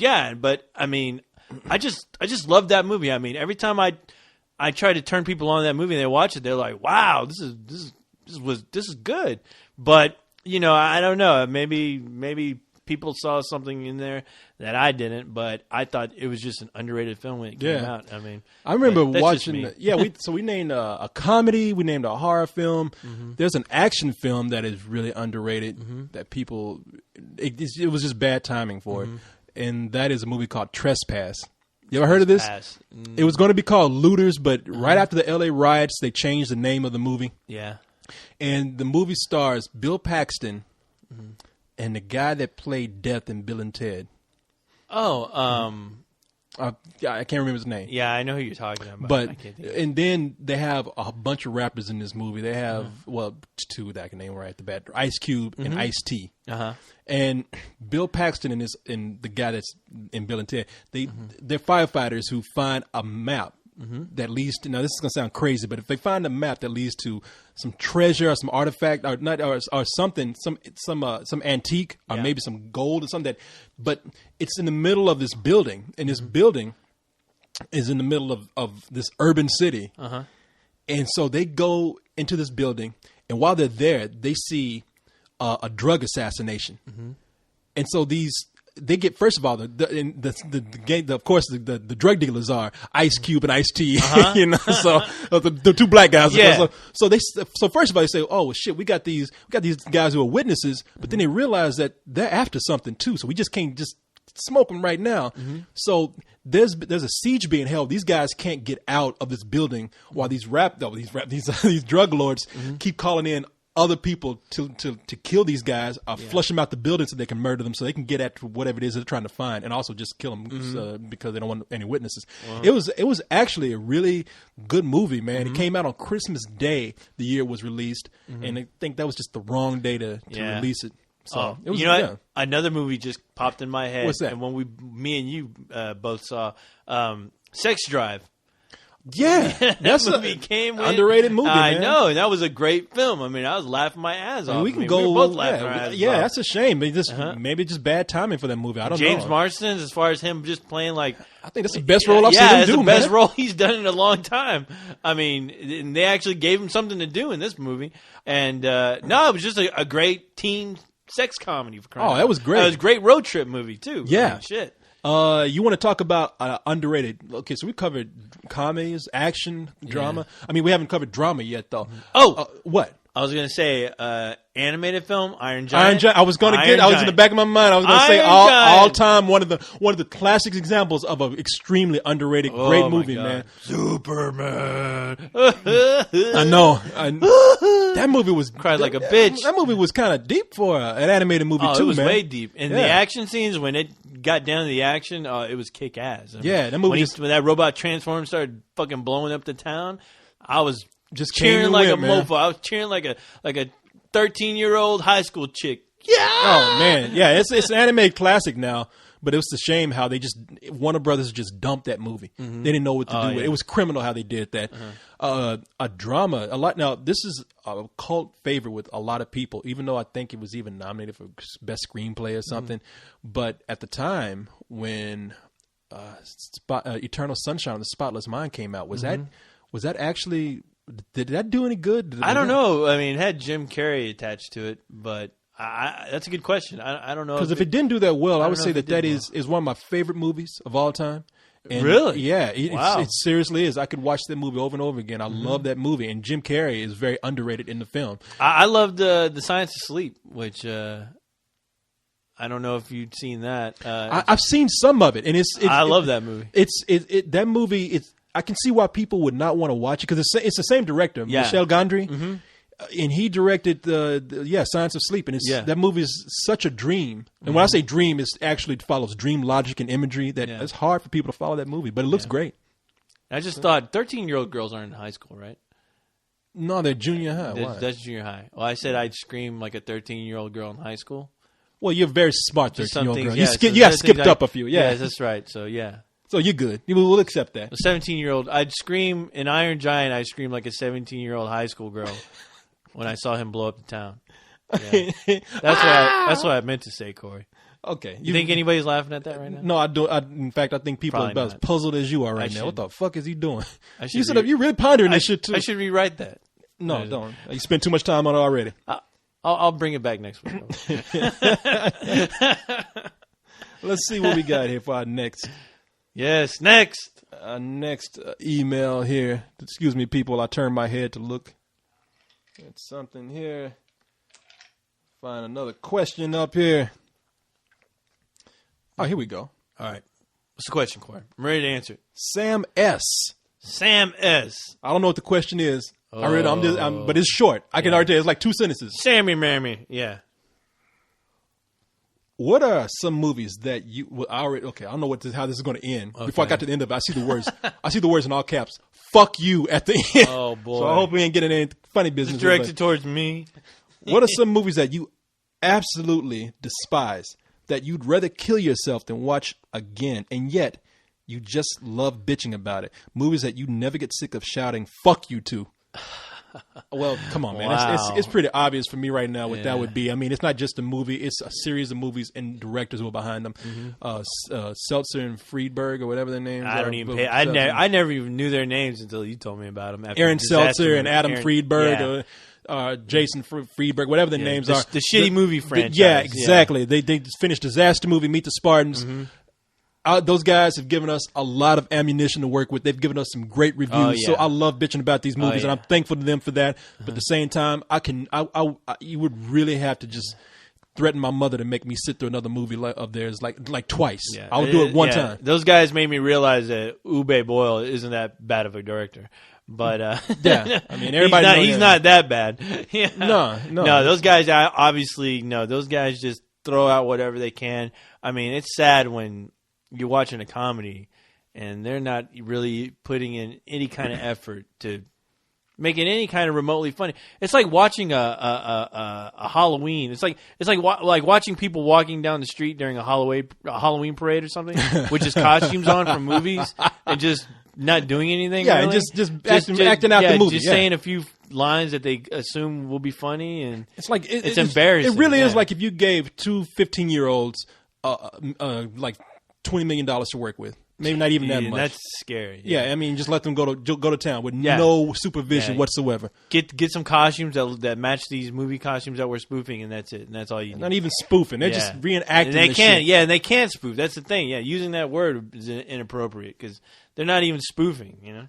Yeah, you dumb motherfuckers. Yeah, no, I'm with you on that. If there was anybody that I would love to interview and not have to hold back, because I wouldn't be shitty. I wouldn't be like, hey, you fucking assholes. I'd be like, no, let's talk real. I mean, guys, you really have to know that what you're doing, you're either scamming and know that you're just making a quick buck, or your humor is really terrible. Yeah. Let's be honest here. I mean, I don't know what the hell I would ask those guys. I'd probably slap them first and then go, do you know why I just did that? That's the real You brought question. that shit on yourself. Do you know why? Yeah. Can you answer me? Yeah, answer me that. That's all I really want to know. Do you know why I did that? If you ever get in an interview with those guys, Corey, you just give me a little ring-a-ding. I know, but wrong answer. Think about what you're saying before you say it. Is there any movie that you like to bitch about, though, a lot? Oh, boy. I was about to bring up the Star Wars movies. I always love getting in arguments about those fucking movies. Yeah, they are fun to argue about. The prequels, yeah. Yeah, I love how I love how they just take a shit on all those characters from the previous movies, and the whole storyline of what I was looking forward to seeing in those films just gets completely dumped to the side. You know, it becomes a subplot. And those movies I can bitch about all the time. Yeah, you know what? I'll say it. Fuck them. I'll say Star Wars prequels. Yeah. I mean, those are good standbys, man. I really do. I love to hear people defend those movies, you know, to the bitter end, and I'll listen. I won't. I'm not changing their minds. I'll just go. Yeah, I'm sorry. I still think they're shit. So. You're right. Hey, keep loving them. I mean, hey, I can't change your mind. Yeah, I don't want to change your mind. Good. If you notice, I'm not even going to get it. I have exhausted every bit of logic that I could use to argue Star Wars. Mm-hmm. I mean, I'm out. I mean, there's nothing I can do. Oh, and the special editions. From what they did with the original films, as far as like adding in their little scenes here and there to I don't know what they're trying to do to make those movies really stick out and make sense to the rest of the series. I mean, honestly, the moment that they changed, and I know some jackass on the site said, how can you be mad about them changing Boba Fett's voice? He only had like 3 lines.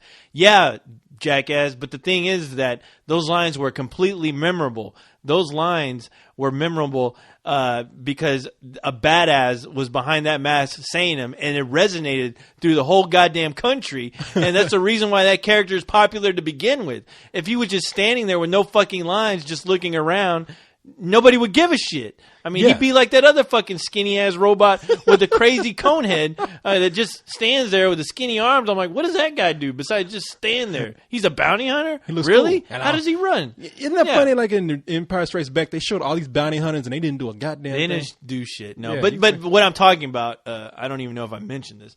But yeah, they went back. And they only did this for the DVD. They didn't do it for the theatrical release. But in Empire Strikes Back, they went and changed Boba Fett's voice to the guy who match the New Zealand guy who played the New Zealand guy. Oh yeah, you listen to that voiceover that they re-recorded. That shit has no depth. It has no soul. That motherfucker just ran in there, read 3 lines. He's like, and got paid. He's no use to me. Put Captain Solo in the cargo hold. You know. And by the way, Foster's. Yeah, Foster's, dude. And yeah, he completely fucked up. Like watching that on DVD and hearing what they did. I mean, I was just like, you know what? Fuck you, Star Wars. I mean, really, fuck you, dude. And I was so pissed. Like, why do they have to do that? Why? I mean, I don't get it. So it makes sense for the rest of the fucking movies. Look at you. See, getting mad. Look at you. You getting yourself upset right now about this shit. Come on. Look at you. Don't get worked up. I want to kill somebody, dude. I know. You act like you just came out of fucking, what was that movie scene come out of? You want to always hurt somebody. It's not like you just came out 300? of. Yeah, 300.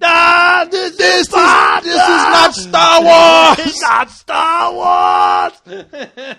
All right, people. But anyway, that's my stupid rant. I'm sorry. Yeah, they changed Boba Fett's voice. I'm pissed. All right, so let me be pissed. Don't bother me about it. Shut up. Damn, you went deep with that shit. Get me out of here. They asked you what movies you despise. You went into characters, and another thing. That son of a bitch, Boba Fett motherfucker. All right, here's a question here. Mm-hmm. Sorry, people. I've got the computer up. I don't know if it's running hot right now, but you're gonna hear a little bit of a fan going. You hear that? Computer doesn't want to be near me. I don't know what you're talking about, Corey. Sound like my computer's taking a piss right now. I hope so. Okay, this email is from Champ. 0215. What up, Champ? Had a dog named Champ when I was little. That's great. You're like, what up? Dog. I ain't gonna say how he died, but it involved marijuana and hemorrhaging from the ass. But anyway, God. Let's go ahead and get into this email here, and it says, "Hey guys, before I get to my question, I would like to say this point in favor of Proposition 8. If you two guys want to be gay, that's fine. More women for me and you, Corey." What? Okay, well, what does that mean? Even some for co-host to do whatever he does. Yes. Okay, no, I guess he's saying great. Okay. I guess he's behind it. It's like, hey. I didn't know. I think he's saying the logic is, let the gay people marry because there'll be more women for us. I thought he was talking to us. You guys can be. I thought he was saying that too. As gay as you want. Except for you, Corey, and co-host can do. I'm like, what? I thought I was gay. I know. I was starting to throw my computer down. What the fuck you talking to? Yelling at my computer. How dare you? Anyway, okay. So he says, These days, I've been seeing a lot of comedies with the same actors, and I would really like something different. My question is, what are some of your favorite lesser-known comedies, or just some of your favorite comedies? By the way, guys, I'm turning 18 this week, and I'm going to party all night long and hopefully get with he must be from Poland or something, and hopefully get with heterosexual girl. Heterosexual girl. Heterosexual girl. Ha ha. I hope to bang her. Good. In Russia, heterosexual girl get with you. Ha ha. Okay, anyway. All right. That's John. Good luck. Hey, happy birthday. Whatever. What's his name again? John. Happy birthday, John. Yeah, happy birthday, I hope John. you get laid on your 18th birthday, pal. And I hope it's a guy. Yeah. You hope you wake up in the morning. When you're banging her, scream out real loud, "This is for you, co-host!" I mean, go to Vegas, man. Yeah. Go to Vegas and get wasted and wake up and realize you just married a dude. So, damn. No, what are some of my favorite? Well, look, I don't want to get into this favorite shit anymore. What with comedies? With with comedies, with lesser known. We ask this actors, question all the time, man. I don't want to answer this anymore. I'll say Sex Drive. Somebody asked this last week. We like Pee-wee's Big Adventure. I don't want to get into like what are some of our favorite things. I mean, we do this all the time. Yeah. So. Well, I answered it. Sex Drive. There you go. Let me see. All right. Next email I got up here. Let's do one more. Okay. One more before we hit the road. Oh, we got to answer this. Look for trouble. All right. We got to answer this. You know why? Ready. Because it says, let's do this. Urgent. Open me. Open me. I don't know if I like the sound of that. All right. Well, let's see what the is that coming from a guy? What the urgency is here. This is a question I should ask of the last episode of Let's Do This. The last episode. Oh, shit. Here we go.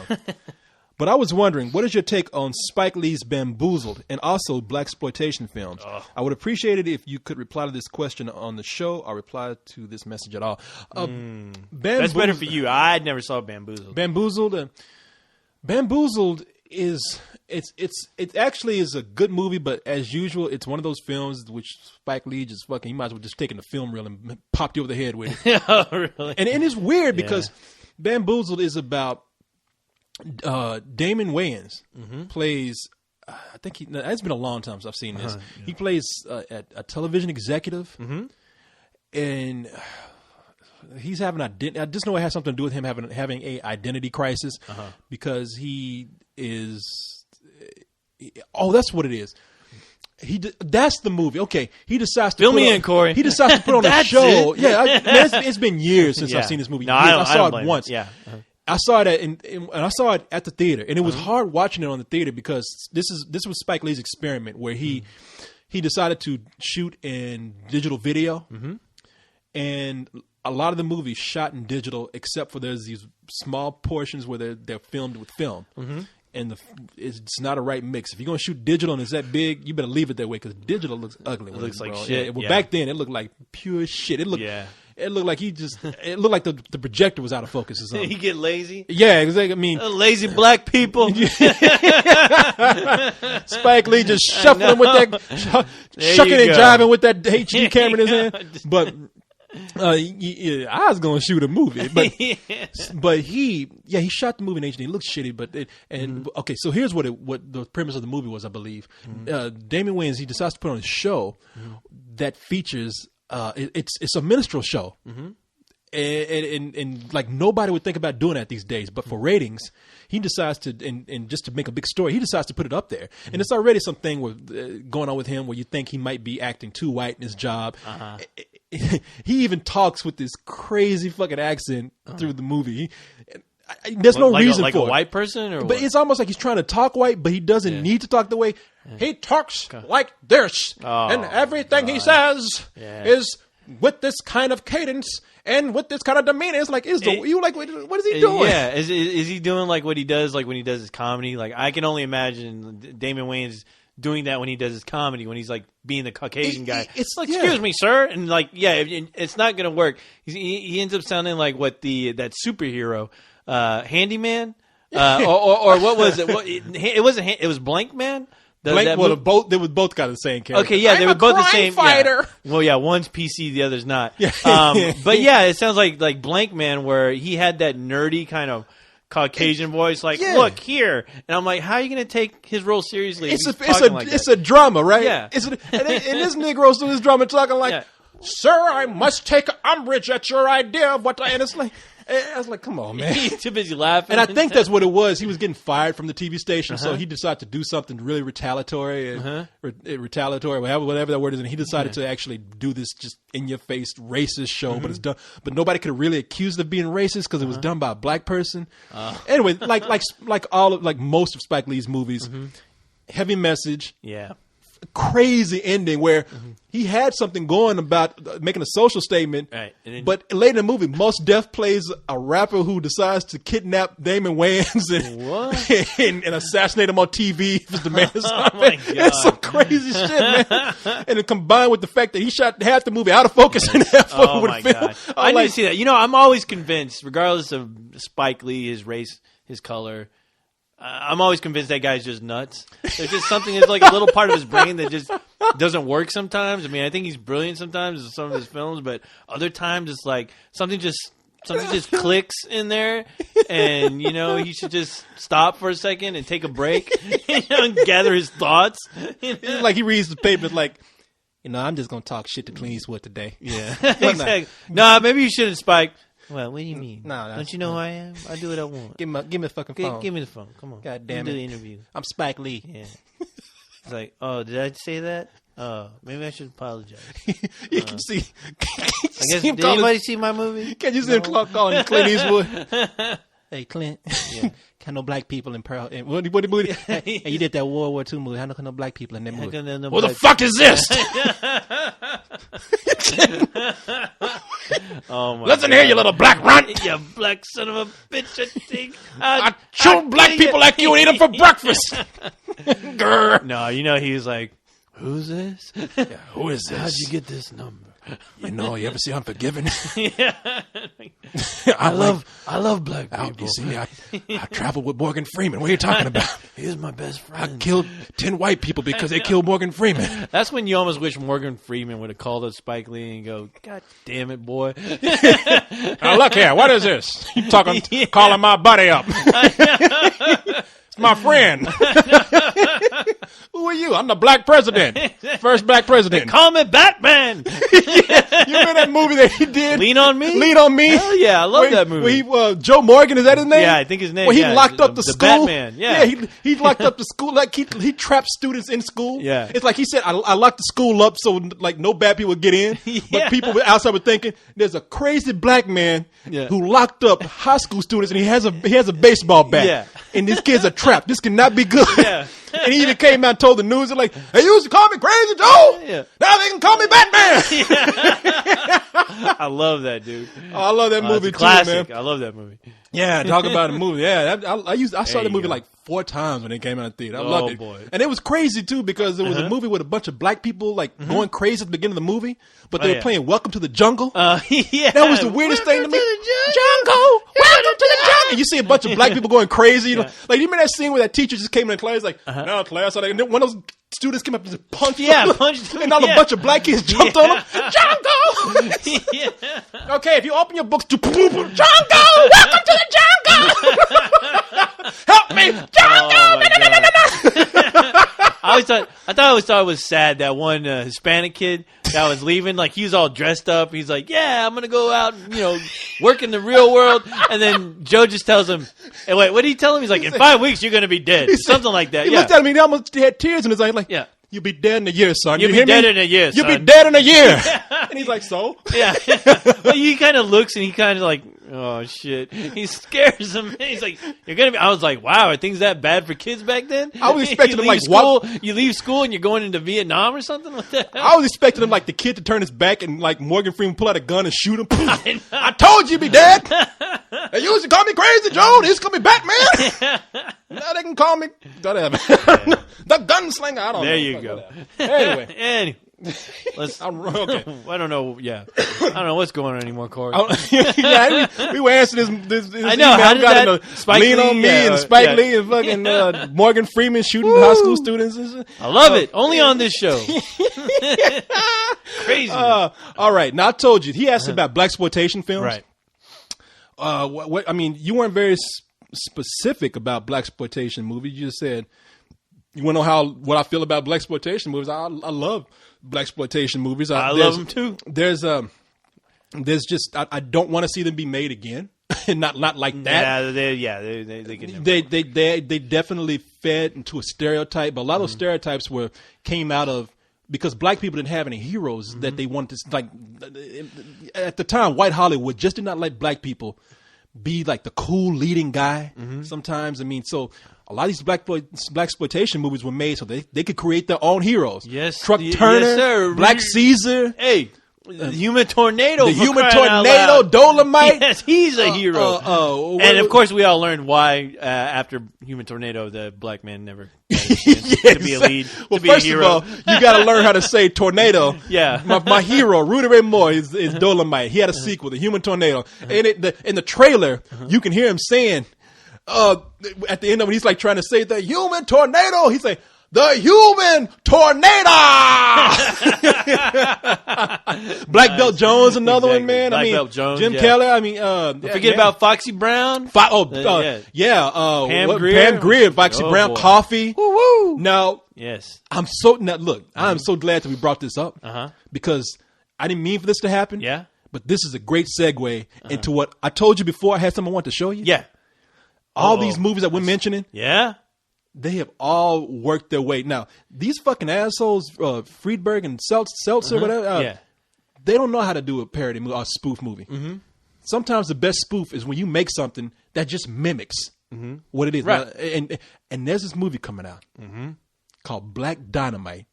Oh, I saw the trailer's been floating around. Somebody put it on my profile like 3 times or twice, and when I first watched it, I said, I thought I've seen a lot of blaxploitation movies, but I never. I mean, I'm talking about I've seen shit that nobody's ever heard of. Yeah. And this one, I was like, I've never seen this. What the fuck is this? Yeah. And then it turns out, I was like, wait a minute, that's Spawn. That's Michael J. White. Are you serious? And I was like, wait a minute, that's Arsenio Hall. And I started noticing all these people, but it really is hard to tell because they shot this movie to a T to look like a blaxploitation film. Now, I don't know if the movie's going to be good or not because I was trying to find a release date. It's going to be showing in Sundance in 2009. And I hope to God it gets a release date after that. Wow. But it looks like what Grindhouse wanted to do, what should have been, wanted to do. Yes. And, I was just about to say that. And didn't do. This movie looks badass. Here. Okay, let me pause this and let me get the trailer up because it's crazy, man. I can't wait. We're gonna look at this and have a good laugh. Don't make me wait. All right, co-host, I got it pulled up right here. This is the trailer for Black Dynamite. I'm ready. All you suckers gather round. There's a brand new movie coming to town. So get on up and check the scene of the smoothest, baddest mother to ever hit the big screen. Damn. Main man, Black Dynamite. He's super cool and he know kung fu. Drives a $5,000 car and wears $100 suit. And when it comes to the ladies, he's outside. That was the best loving I ever had. Me too. That goes triple for me. You're gonna wake up the rest of the bitches. Damn. I've been out for 15 years. You read about that shit? Read about that? Black Dynamite. The game is at an all-time low. Looks like I'm gonna have to keep some of that heroin just to make ends meet. The CIA needs Black Dynamite now more than ever. We need Black Dynamite now more than ever.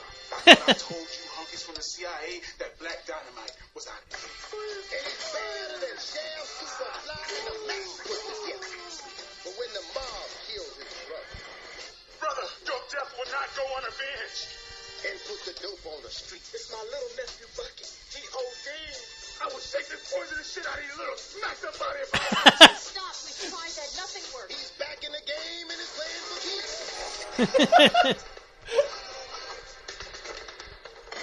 Declaring war. Anybody who sells drugs in our community. But Black Dynamite, I sell drugs in the community. Troublemaking, back-breaking, breathtaking. He killed my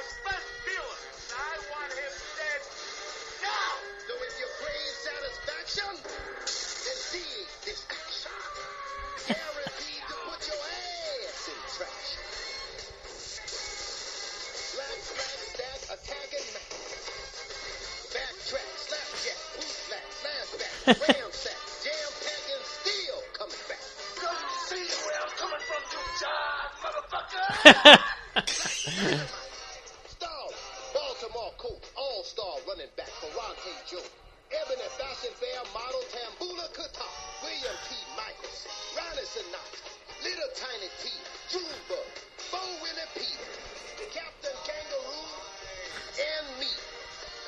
That bad bull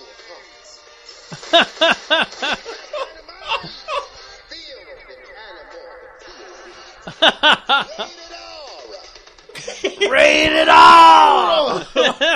Now, Captain Kangaroo. All right. I thought that fool was dead, man. That cannot be the real Captain Kangaroo.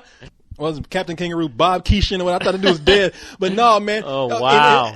If people look at this trailer, especially if you're familiar with blaxploitation movies, and everybody who've heard me even mention Rudy Ray Moore even a little bit, they've taken so much in that. You recognize some of that shit in there, like Bucky, their nephew. Bucky, what have you had? Yeah. Except in this one, like that's taken from Disco Godfather. In Disco Godfather, Bucky was like a basketball player who was like in his 20s, and this one is like it's a little 9-year-old kid doing smack. Oh, dude, you know what? After watching that, I can only hope that Rudy Ray Moore was still alive to at least make a small cameo or something in that movie, like a last hurrah almost. And he's the one doing the narration for it. I was about to say, is that Rudy Ray Moore? Because it sounded just like him. I didn't know if they had. Oh well, fuck! Thank God that guy was able to do like one last thing to really like. Wow, I have a feeling this movie's going to be huge, Corey. Oh, huge! Yeah. I mean, he's capital Huge. Man, this movie, please release. If it can live up to the promise, even half the promise of that trailer, this movie's going to be great, dude. The cinematography. I mean, the photography. I don't know who worked on this, but it Jesus looks like Christ. Yeah. I know. I honestly thought I was watching another goddamn Rudy Ray Moore film or something. Didn't it look like that? It blew me away. Yeah, I mean that guy needs to get an award. That guy needs to be rewarded some way or another. Give him some goddamn naked women or something, please. Jesus, man, they put the B back in blaxploitation, Corey. Jesus Christ, I'm super excited now about this. It is crazy because the narration that's in that is a lot of that is lifted right out of Rudy Ray Moore's Dolomite trailer. I mean, that's him. Those lines like boot black jack block hat. And in fact, there was a saying that he had. What is it? From the first to the last, I give them the blast so fast that they ass and their lives has passed before their asses even hit the grass. But it's nice. I expect him to say that. But there's scenes in there like from Petey Wheatstraw, the Devil's Son-in-Law. You can see a glimpse of that. There's a scene in there where these people are running with eggs, and you can tell that the eggs are going to get bumped into or thrown up in the air. They got a scene like that right in that movie, man. He's Shaft. He's Jim Kelly. I mean, they got a girl that looks like Pam Grier in there. Oh yeah, this movie is going to be. I cannot wait, man. Corey. All right, Cole. Wow, is it over already? Man, it is done. Damn, what a shame. And now we say goodbye. Don't sing to me, dude. To all our friends. Oh, I have no friends. Oh my God. I'm high off that trailer, man. If I had a penis, I'd take it out and hit you with it. That would be gay. Oh, no, I wouldn't do that. Only if you planned on marrying me. They won't allow us to do that yet. So. Oh, God. All right, Cole. All right. We're getting out of here now. Well, I guess it's time to go, kiddies. Time to go. All right. Everybody. See you chumps later. We'll see you later. Good night, everyone. Go to hell.